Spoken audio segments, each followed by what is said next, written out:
दिशा committee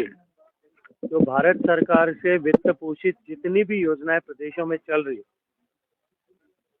और उनके माध्यम से जो विकास कार्य होने वाले हैं या गरीब सामान्य व्यक्ति के जीवन में परिवर्तन लाने के लक्ष्य को लेकर के जो मोदी जी की सरकार की योजनाएं हैं, उन सब की प्रगति की समीक्षा का एक प्लेटफॉर्म है ताकि जिले का एक सर्वांगीण विकास सुनिश्चित हो सके। इसकी बैठक पिछले लंबे समय से चुनाव और चुनाव की आचार संहिता के चलते हुए नहीं हो पाई थी। आज बैठ करके सारी ऐसी योजनाएं जहां भारत सरकार का वित्त पोषण है, उन सब योजनाओं के बारे में विस्तार से समीक्षा की है। आने वाले समय में अभी जो वर्तमान में जो संकट बिजली का है जैसलमेर जिले में, उसको लेकर के भी विस्तार से चर्चा की है। वर्तमान में पेयजल की स्थिति, आने वाली गर्मियों के आसन्न संकट को देखते हुए उसका कंटिजेंसी प्लान और जल जीवन मिशन के माध्यम से जो सैचुरेशन प्लान है, इन तीनों के बारे में भी विस्तार से चर्चा करके अधिकारियों को निर्देश दिए हैं।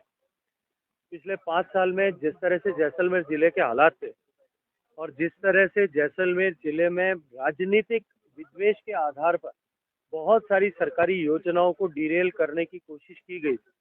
राजस्थान भर में इसी तरह के हालात होने के चलते हुए जो समस्याएं उत्पन्न हुई है, उन सब के समाधान के लिए भी, त्वरित समाधान के लिए भी अधिकारियों को निर्देश दिए। भगवान श्री राम का मंदिर,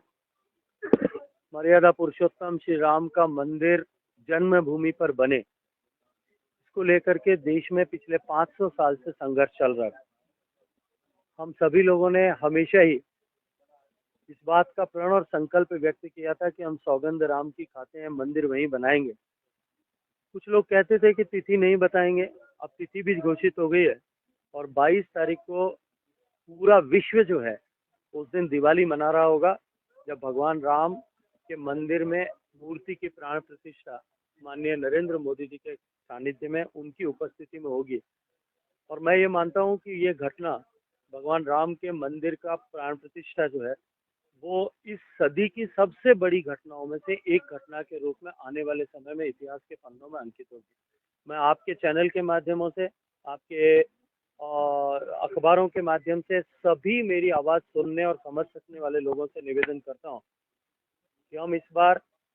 भगवान राम के मंदिर के इस उत्सव को अपने घर में दिवाली मना करके, जिस तरह से भगवान राम जब लंका पर विजय करके घर लौटे थे, उस समय जब अयोध्या वासियों ने जो दिवाली मनाई थी, उसी को स्मरण करते हुए एक बार फिर उससे भी बड़े विशाल तरीके से हम दिवाली मनाएं। और देश इसको लेकर के अत्यंत उत्साहित भी है और धर्म से घर जो है सराबोर भी है। सामान्यतया इस तरह का चुनाव जो किसी व्यक्ति के देहावसान के बाद में होता है, उस चुनाव में मृत व्यक्ति के प्रति, मृत नेता के प्रति कहीं न कहीं किसी न किसी तरह की आस्था और सहानुभूति की एक लहर होती है। उस सहानुभूति की लहर के चलते हुए इस तरह के परिणाम आया है। लेकिन क्योंकि राजस्थान की सरकार पूरी बहुमत की सरकार है, 115 सीटों के साथ में काम कर रही है, निर्दलीयों ने भी भारतीय जनता पार्टी की सरकार को समर्थन दिया है। इसलिए भारतीय जनता पार्टी की सरकार सशक्त रूप से 5 साल में सुशासन स्थापित करने के लिए काम कर रही है।